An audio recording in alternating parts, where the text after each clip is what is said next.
Hello, in this video we're going to learn how to replace thermal paste for a laptop specifically. For desktops it's a bit different, but yeah, you should learn how to do laptops as well. Let's get to the video.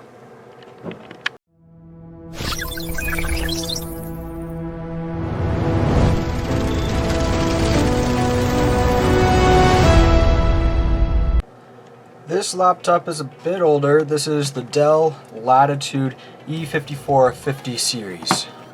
So, more of an industrial laptop. It is old though, and the thermal paste needs to be replaced. So, yeah. For this, you are going to need your favorite screwdriver tool set, thermal paste, not just any thermal paste, but a thicker thermal paste. We're going to try out the TF7 today, see how well it works. But yeah, you need a thick thermal paste that will not pump out of the CPU block as it gets hot and cold. You're also going to need isopropyl alcohol. This is 70%.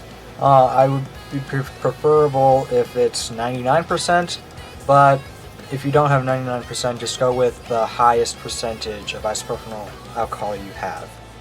You also need a couple paper towels or a microfiber cloth. Keep in mind, if you use paper towels, you'll have to make sure that all the fibers are out of the motherboard PCB and all what's inside here before you put everything back on. So just keep that in mind. And depending on your laptop, you may need a pair of needle nose screwdrivers. So first step, let's find the right bit to get the screws off of this laptop and then take them off. Put that off to the side. Start taking this off. Most laptops have they use the exact same type of screw for like all the spots on the back plate and stuff like that, so that they're modular in case you lose a screw or something like that in the process. Because really, at least with this type of laptop, all you need is 2 screws to keep this back plate on. But with other laptops, that's not the case. Pun intended. With other laptops, they will use different sized screws. So if your laptop has that sort of scenario, you're gonna have to keep track of where each screw goes, so that you're not screwing right through the motherboard and then ruining your laptop.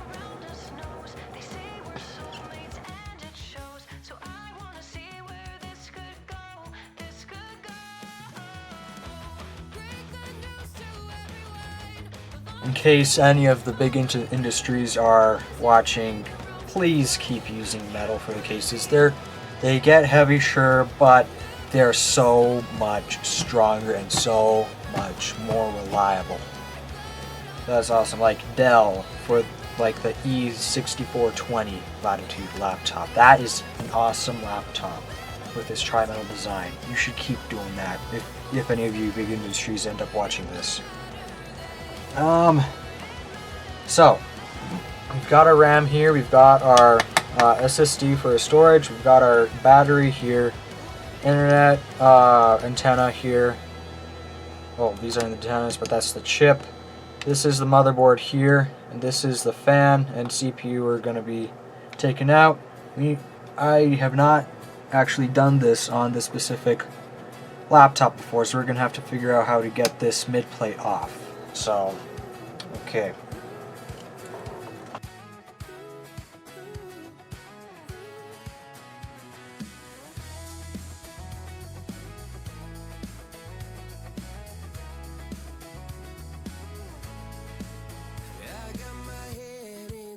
So high, feet on the ground, but I still get by.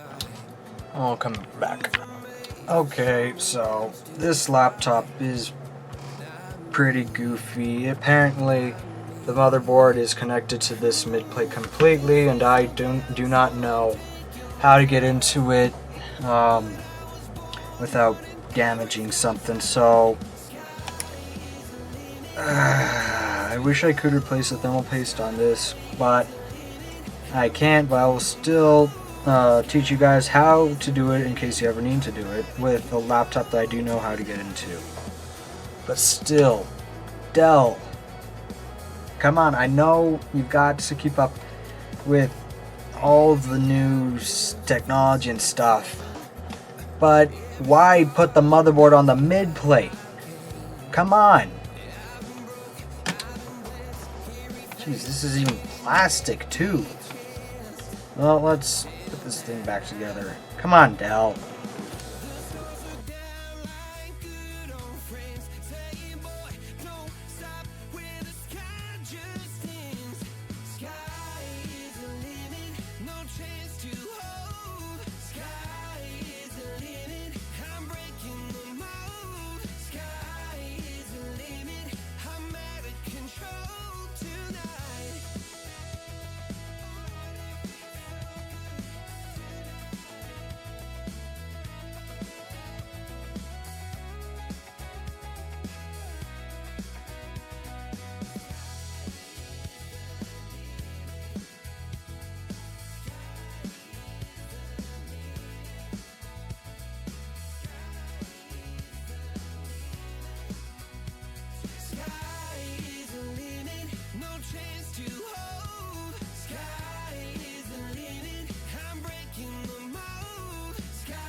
Okay, so I finally managed to put back together the other laptop. Thanks for that, Dell.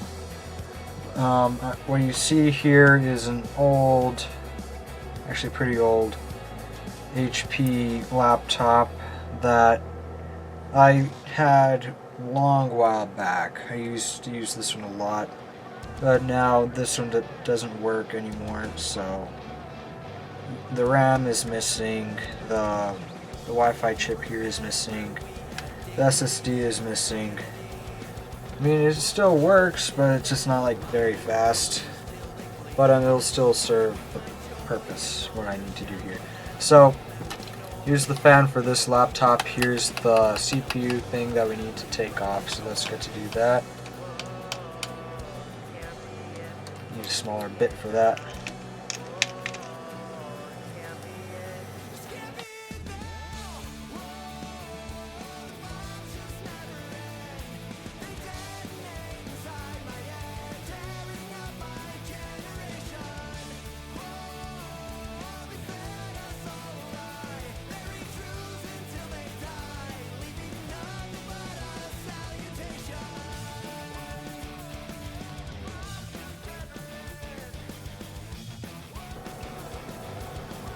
Oh wow, that is actually pretty crazy. Is that hardened? That's actually not completely hardened. So that is remarkable for this laptop, because it has not been switched out in years. But yeah, that's the CPU right there. But let's get it all cleaned up, and then I'll show you how to replace the thermal paste. So what you're going to do is get your microfiber cloth or one of your paper towels, fold it up into a big honkin' square. At least this is the way I like to do it. So probably about like that. Then you get your rubbing alcohol, or isopropyl alcohol, whatever you call it. Just dab it. I'll leave about that much there. Make sure you close your bottle out really quick, because rubbing alcohol does evaporate a lot faster than other fluids. And just start. Actually, we should use this paper towel first to wipe up the thermal paste. So that is actually a pretty good amount on there. For hardened thermal paste, do not use the screwdriver to scratch it up. Trying to do that, you will mess up your cold plate and possibly the silicon die on your CPU. So let's get all that cleaned up.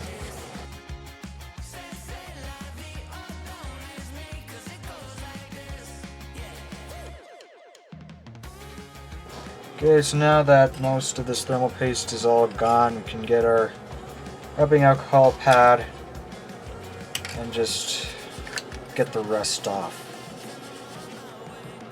You really want to make sure that that cold plate and CPU die is clean before you apply the new thermal paste.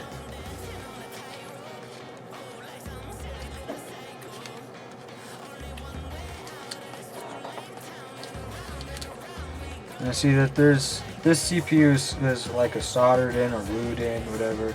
So you cannot like take it out and get that gunk there. But it's not on the die itself for the CPU, so I think that is fine. So we've got it all cleaned up now. You don't need very much thermal paste because this CPU die is so small compared to others.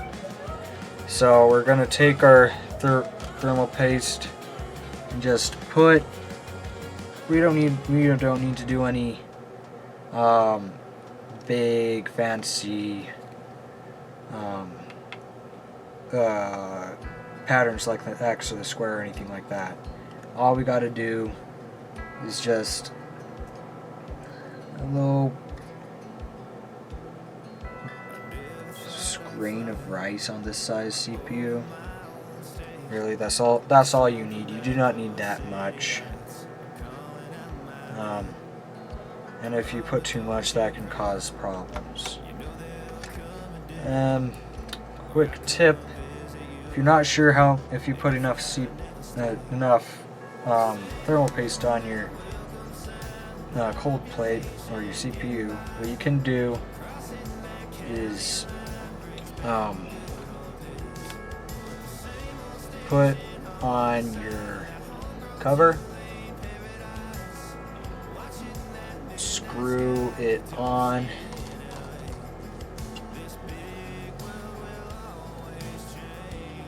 about 2 be good enough.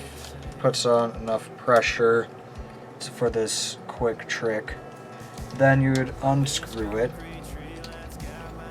Might not work very well because this is a thicker thermal paste, but we'll see.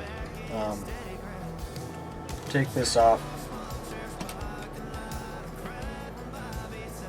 And it doesn't look like enough. Actually, I might put a little bit more on there, but as it gets hot and cool and stuff like that, it will eventually squirt out all the way over here. If you need to put a little bit more, it is fine. You may have heard a myth or something like that where if you put thermal paste on thermal paste, there will be bubbles and it'll cause problems. That doesn't happen. You're absolutely fine with just doing that. But yeah,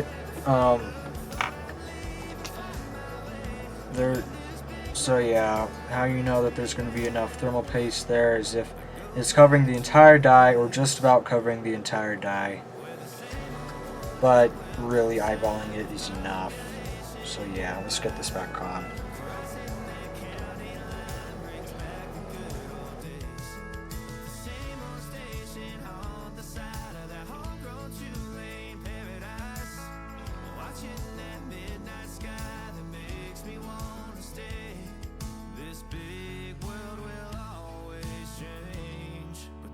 Town will stay the same.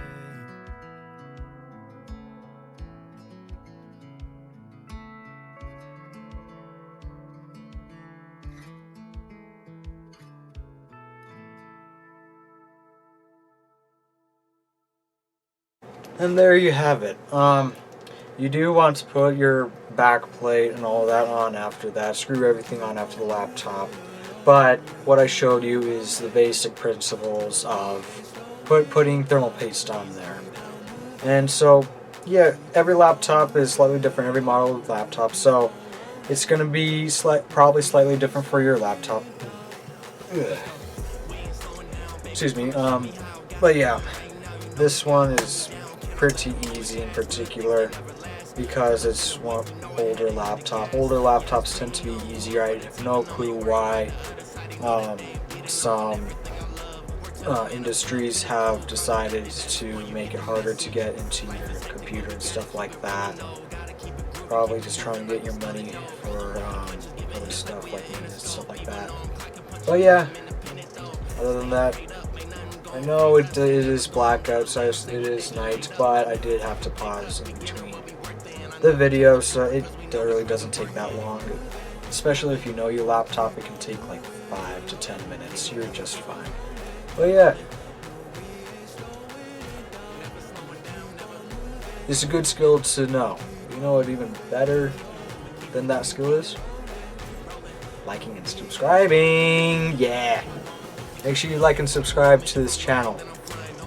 Oh yeah, stay tuned for the next video. The moment that you rest your head, they think they can't compete. If you gotta skip steps, then the plan is not complete. Get your reps in, get your reps in, get your. Never rest on a past success. You gotta love what you do if you're trying to be the best. Keep on moving, we keep on moving along. Keep it moving, keep it rolling.